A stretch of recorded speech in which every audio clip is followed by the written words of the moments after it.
Hello students, मेरा नाम है सूरज तिवारी और आप देख रहे हैं हमारा यूट्यूब चैनल गुरु द्रोणाचार्य अकेडमी।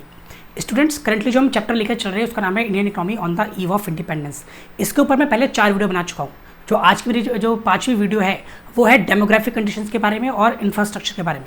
स्टूडेंट्स, अगर इस वीडियो में आपको कोई भी डाउट आता है तो आप मुझे व्हाट्सएप करके उस डाउट्स को क्लियर कर सकते हैं। स्टूडेंट, मैंने नीचे अपने व्हाट्सएप नंबर दे रखा है, अपना कॉन्टैक्ट डिटेल्स मैंने दे रखी है, फेसबुक की या इंस्टाग्राम की, चाहे व्हाट्सएप की हो, आप मुझे वहाँ पर भी फॉलो कर सकते हैं। चलिए स्टूडेंट्स, इस वीडियो को स्टार्ट करते हैं।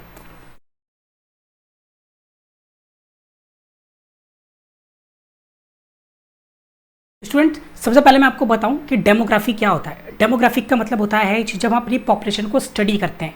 जिस तरीके से यहाँ पे लिखा है study relating to demography. Demography मतलब क्या? The study of population and different group that make them up.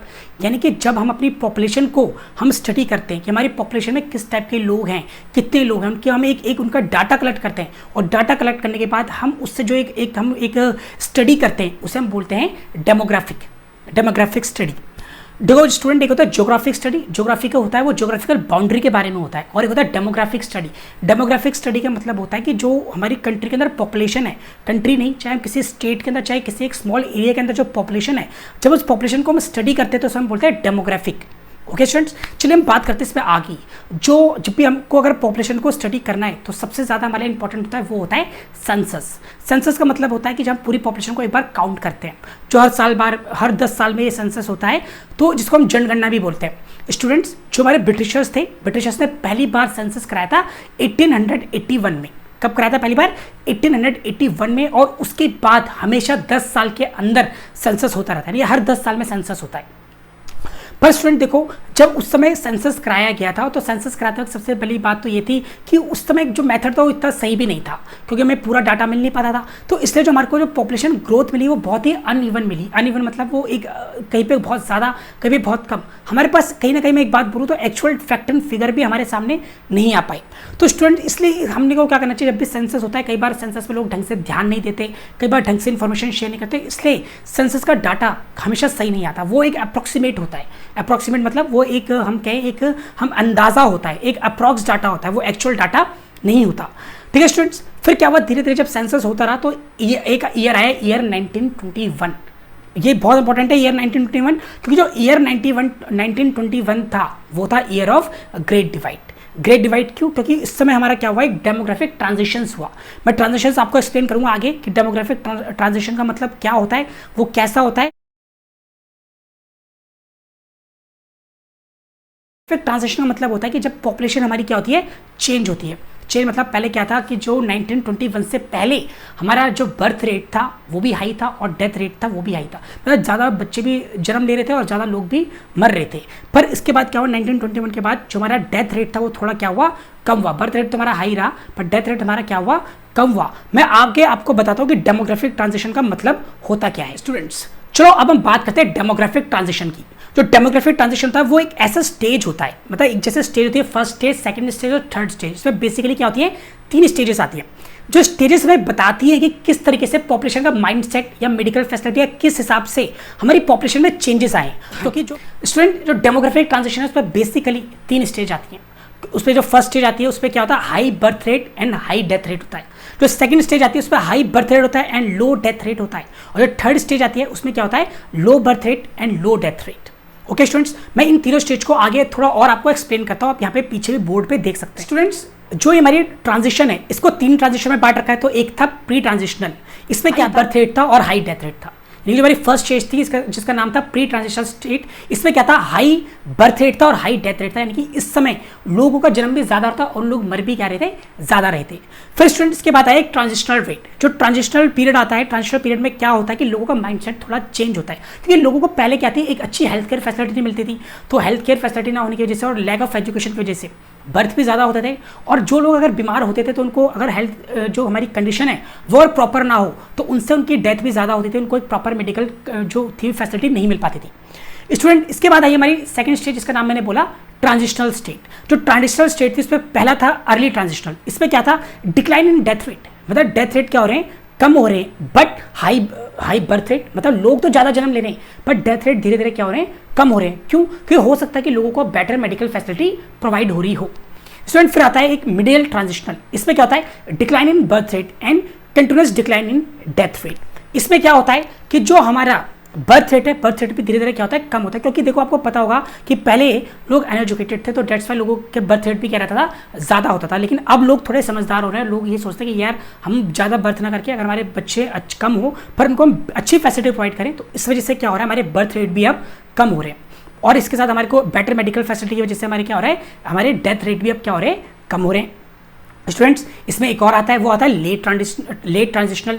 इसमें क्या होता है continuous decline in birth rate and slow down in fall in death rate. मतलब क्या होता है इसमें बर्थ रेट भी हमारे कम होते हैं। लोग जो पहले ज़्यादा पॉपुलेशन ग्रो करने में सोचते थे, अब लोग भी आप देखेंगे धीरे धीरे क्या हो रहे हैं पॉपुलेशन हमारी ग्रोइंग स्टेज रेट क्या हो रहा है कम हो रहा है। मतलब पहले तो बहुत ज़्यादा लोग क्या करते थे, चिल्ड्रंस होते थे, उनके बहुत सारे बच्चे होते थे, पर अब लोग भी सोचते हैं कि हमारे 1 या 2 बच्चों वो सफिशेंट है। जैसे सरकार भी ने एक पॉलिसी निकाली थी हम दो हमारे दो, जिससे लोग क्या हो और ज़्यादा एजुकेटेड हो टूवर्ड बर्थ के बारे में, बर्थ रेट हमारा क्या हो कंट्रोल में आए और डेथ रेट भी हमारा क्या हो रहा है कंट्रोल में हो रहा है। क्यों? क्योंकि अब हमें एक बेटर हेल्थ केयर फैसिलिटी मिल रही है। अब आप देखो हमारे इंडिया में काफ़ी जगह काफ़ी अच्छे हेल्थ केयर फैसिलिटी है और हमें जो डॉक्टर्स हैं, डॉक्टर्स भी ज़्यादा हो गए, हॉस्पिटल भी ज़्यादा हो गए, क्लिनिक भी ज़्यादा हो गए। बट एंशिएंट टाइम में ऐसा नहीं था। पहले लोग जो थे वो वैद्यों पर डिपेंड रहते थे, वैद्य होते थे या जो मतलब बैकवर्ड जो टेक्निक्स थे उन पर ज़्यादा डिपेंड रहते थे। वहाँ पर तो मेडिकल फैसिलिटी इतनी नहीं होती थी, दैट्स वाई डेथ रेट हमारे क्या होते थे बहुत ज़्यादा होते थे। स्टूडेंट्स में एक और थर्ड स्टेज आती है जिसका नाम होता है पोस्ट ट्रांजिशनल स्टेट। जो पोस्ट ट्रांजिशनल स्टेट होती है स्टूडेंट, इस स्टेट में क्या होता है हमारे बर्थ रेट भी क्या होते हैं लो होते हैं और हमारे डेथ रेट भी क्या होते हैं लो होते हैं। यानी कि इस स्टेट में हम एक तरह से कहें कि बच्चों का जन्म भी क्या होगा कम होगा और लोग भी क्या होंगे कम बनेंगे। इसमें क्या होता है कि लोगों की एज जो होती है वो ज़्यादा हो जाती है। ज़्यादा क्यों? क्योंकि उनको बेटर फैसिलिटी मिल रही है, बेटर हेल्थ केयर फैसिलिटी मिल रही है, बेटर फूड मिल रहा है, बेटर क्वालिटी मिल रही है ऑफ लाइफ। इस वजह से क्या होता है इस समय हमारी पॉपुलेशन को क्या होता है एक हमारे पॉपुलेशन में क्या होता है एक स्टेबिलिटी आ जाती है। देखो स्टूडेंट्स एक चीज़ याद रखना कि जो बर्थ रेट होता है और जो डेथ रेट होता है इसके बीच जो गैप होता है ना वही हमारा पॉपुलेशन ग्रोथ का रेट होता है। फ्रेंड्स मैं यहाँ पे ग्राफ लिख रहा हूँ जो 1901 से लेकर 2011 तक का है। स्टूडेंट्स में आप देख पा रहे होंगे इसमें हमें क्या दिख रहा है CBR दिख रहा है। CBR का मतलब होता है क्रूड बर्थ रेट और CDR दिख रहा है जिसका मतलब क्या है क्रूड डेथ रेट। तो आप देख रहे हैं ग्राफिक किस तरीके से क्या रहा है डिक्लाइन आ रहा है। यानी कि पहले हमारा बर्थ रेट और हमारा डेथ रेट था दोनों ही ज़्यादा था, पर आप एक चीज़ देखना जो इसके बीच में गैप है ना ये हमारा पॉपुलेशन ग्रोथ गैप है। क्योंकि अब क्या हो रहा है लोगों के क्या हो रहा है डेथ भी अब लोगों की कम हो रही है और बर्थ भी क्या हो रही है कम हो रही है। बट इस वजह से हमारा को क्या हो रहा है ना स्टूडेंट्स कि यहाँ पे हमें क्या दिख रहा है एक ग्रोइंग स्टेज दिख रही है क्योंकि हमारा रेट ऑफ बर्थ क्या है ज़्यादा है compare to rate of death. यानी कि हमारा क्या हो रहा है स्टूडेंट बच्चों के बर्थ है वो ज़्यादा हो रहे हैं और डेथ क्या हो रही है कम हो रही है। और इसलिए क्या हो रहा है ज़्यादा बर्थ रेट से और कम डेथ रेट से हमारे को बीच में हमारे पॉपुलेशन क्या आ गया थोड़ा गैप आ गया है। और ये जो हमारा पॉपुलेशन गैप है ये हमारी पॉपुलेशन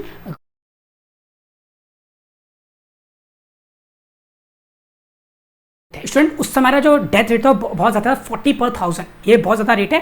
और ड्यूरिंग कब था ये हमारे ड्यूरिंग द 20th सेंचुरी था। यानी कि जब हमारे 20th सेंचुरी की स्टार्टिंग हो रही थी उस तरह का हमारा ये क्या था डेथ रेट था। स्टूडेंट अब क्या हुआ धीरे धीरे क्या हुआ जो हमारा पॉपुलेशन आगे ग्रो बढ़ी और जैसे जैसे हमारे पास मेडिकल फैसिलिटी का क्या हुआ इन्वेंशन हुई हमारे को एक अच्छी मेडिकल फैसिलिटी मिलने लग गई तो हमारा डेथ रेट धीरे धीरे क्या हुआ कम हुआ। यानी कि जो डेथ रेट पहले 40/1000 पे था वो आज की तारीख पे कितना है 10/1000 है। यानी कि आप सोच रहे कितना ज़्यादा ये क्या हुआ है एक इंक्रीमेंट हुआ है। यानी कि पहले 1000 लोग मर जाते मतलब 40 में से जो 40 लोग बर्थ लेते थे पर 1000 वो मर जाते थे, बट अब वो कितना हो गया 10 हो गया है। यानी आप इसमें देखो इस पर कितना ज़्यादा क्या हुआ है एक डिक्लाइन आया है। स्टूडेंट्स इसके बाद एक और होता है लाइफ एक्सपेक्टेंसी। लाइफ एक्सपेक्टेंसी मतलब होता है कि कितने समय तक जैसे किसने अगर बर्थ लिया है वो कितने समय तक जिंदा रहेगा। तो देखो अगर हम बात करें पुराने डाटा की तो ये क्या था 20 ईयर था, सिर्फ 20 ईयर। आप सोच रहे 20 ईयर में एवरेज लोग मर जाते थे कब 1911 से 1920 के बीच में। उसके बाद क्या हुआ 1931 से 40 के बीच में इसका जो इन्फॉर्मेशन हमें मिली वो कितनी मिली 30, यानी कि 30 साल तक हमारी लाइफ एक्सपेक्टेंसी थी। और क्या हुआ जब हमारा देश आज़ाद हुआ उस समय हमारी लाइफ एक्सपेक्टेंसी कितनी थी 40 ईयर्स थी। पर अब हमारी कितनी है हमारी अब करंटली क्या है 65 ईयर्स है। यानी कि आप सोच सकते हैं कि उस समय कितना लोगों का बुरा हाल था। उसके पीछे मल्टीपल रीजन थे क्योंकि तब मेडिकल फैसिलिटी नहीं थी और लैक ऑफ मेडिकल फैसिलिटी की वजह से क्या होता था ना कि अगर कोई आदमी बीमार होता था वो बच नहीं पाता था। पर आज हमारे पास क्या है हर बीमारी का इलाज है और हमारी रिसर्च और आगे ज़्यादा इस पर बढ़ रही है ताकि नई नई बीमारियों का इलाज भी हम ला सकें। तो इस वजह से हमारी लाइफ एक्सपेक्टेंसी अब क्या है काफ़ी अच्छे 65 ईयर्स है जो काफ़ी अच्छी है। और अगर इसमें आपको बताऊँ जिसमें क्या है कि मेल है, मेल की कितनी है 64 ईयर्स और फीमेल की कितनी है 67 ईयर। जो लेटेस्ट डाटा है ये ASDR का डाटा है जो मैं आपको यहाँ पे शो कर रहा हूँ।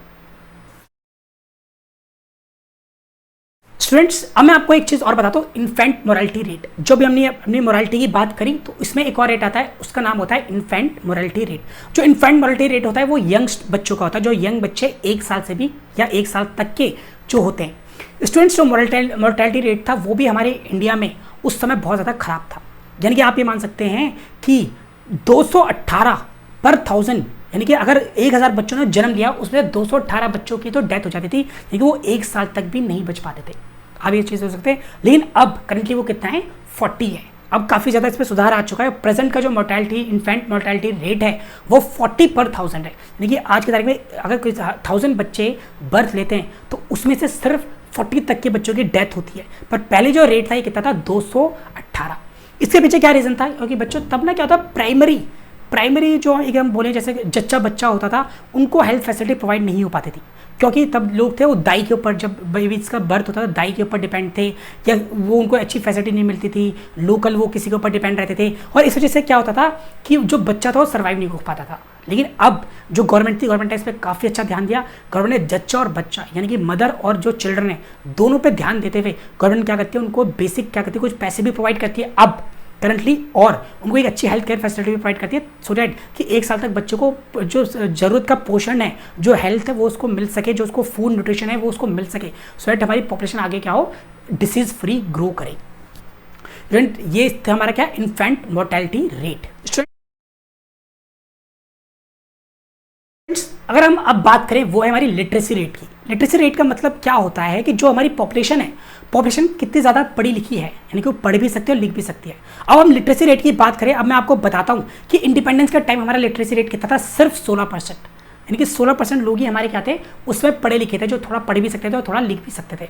और उसमें फीमेल का कितना था, सिर्फ और सिर्फ 7%, यानी कि फीमेल लिटरेसी रेट कितना था हमारे इंडिया में, सिर्फ 7% था। इसका रीज़न क्या था, इसका रीज़न ये था कि due to lack of primary education facility in colonial rule, यानी कि हमारे कॉलोनियल रूल जब हमारे इंडिया ब्रिटिश के अंडर था तो हमारे यहाँ क्या था, लैक ऑफ प्राइमरी स्कूलिंग की फैसिलिटी नहीं थी, यानी कि स्कूल जाना बहुत ज़्यादा मुश्किल था। आपने सुना होगा आपके पेरेंट्स की कहानियों में, हम नदी पार क्रॉस करके जाते थे, हम 10 किलोमीटर जाते थे, हम 20 किलोमीटर जाते थे। क्यों? क्योंकि तब हर जगह स्कूल नहीं थे। आज तो गवर्नमेंट ने हर जगह स्कूल को बिल्डअप कर दिया है, पर उस समय ऐसा नहीं था। उस समय स्कूल जाने के लिए आपको बहुत ज़्यादा घूम कर जाना पड़ता था या कई किलोमीटर दूर जाना पड़ता था। स्टूडेंट्स मैं एक चीज़ बताता हूँ आपको, एक और फैक्ट एंड फिगर की अगर हम बात करें, एक और डाटा आया कि 1881 से लेकर 1841 तक, यानी कि जब तक हमारा ये सेंसस का डाटा आता रहा था उस समय, तो उस समय सिर्फ on the average 3.5% of the GDP education के ऊपर खर्च करा किसने, कॉलोनियल गवर्नमेंट ने।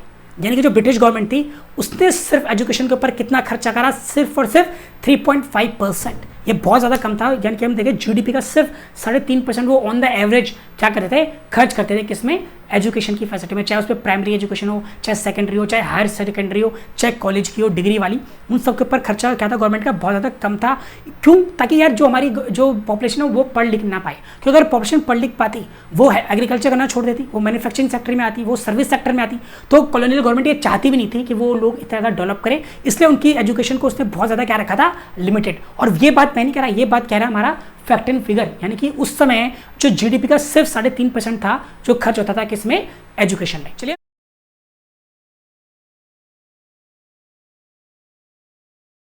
बात करते हैं ऑक्यूपेशनल स्ट्रक्चर की। ऑक्यूपेशनल का मतलब क्या होता है, ऑक्यूपेशनल का मतलब होता है कि जो हमारी वर्किंग पॉपुलेशन है वो किस ऑक्यूपेशन पे इन्वॉल्व है। स्टूडेंट जिस तरीके से आपको पता होगा कि हमारी इकोनॉमी के 3 सेक्टर होते हैं, प्राइमरी, सेकेंडरी एंड टर्शियरी, जो मैं आपको पहले बता चुका हूँ।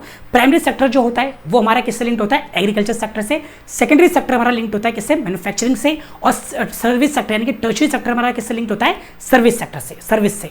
स्टूडेंट्स अब हम बात करें एक परसेंटेज की, क्योंकि जो डाटा उस समय सामने आया था उसके अकॉर्डिंग जो हमारी एग्रीकल्चर था उसमें 70 to 75% लोग इन्वॉल्व थे। यानी कि एग्रीकल्चर पे कितने सेक्टर इन्वॉल्व थे, 70 to 75 वर्किंग पॉपुलेशन हमारी एग्रीकल्चर में थी। यानी कि कम से कम आप एक लगा लो कि बहुत ज़्यादा, यानी कि 2/3 से ज़्यादा पॉपुलेशन हमारी किस में इन्वॉल्व थी, एग्रीकल्चर सेक्टर में।